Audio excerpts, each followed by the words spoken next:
Supreme court की जज justice बीवी नागरत्ना आज बुधवार 11 अक्टूबर को कोर्टरूम में तब भड़क गई जब उनकी बेंच द्वारा पारित एक आदेश को वापस लेने के लिए केंद्र सरकार मुख्य न्यायाधीश डीवाई चंद्रचूड़ की अदालत पहुंच गई।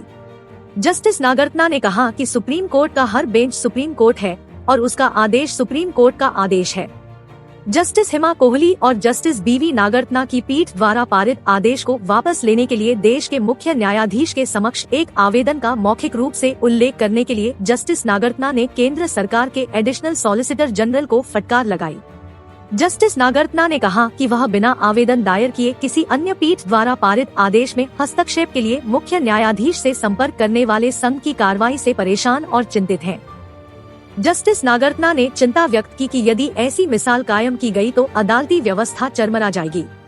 लाइव लॉ की एक रिपोर्ट के मुताबिक जस्टिस नागरत्ना ने केंद्र की ओर से पेश अतिरिक्त सॉलिसिटर जनरल ऐश्वर्या भाटी से कहा, हम इसकी इजाजत नहीं दे सकते। यदि केंद्र ही ऐसा करना शुरू कर देगा तो निजी पार्टियां भी ऐसा करने लगेंगी। हम एक अभिन्न न्यायालय है।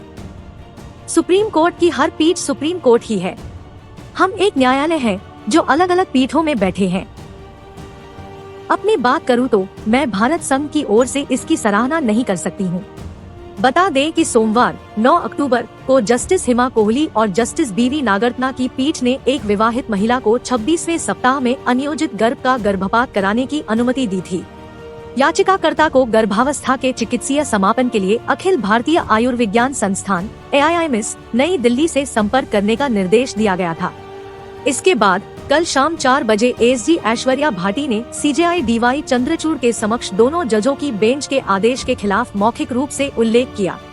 उन्होंने कहा कि डॉक्टरों की राय है कि भ्रूण के जीवित पैदा होने की संभावना है, इसलिए संघ उस आदेश को वापस लेने की मांग कर रहा है। इस दलील पर CJI चंद्रचूड़ ने एम्स को गर्भपात प्रक्रिया स्थगित करने के लिए कहा और संघ को आदेश वापस लेने के लिए एक आवेदन दायर करने का निर्देश दिया।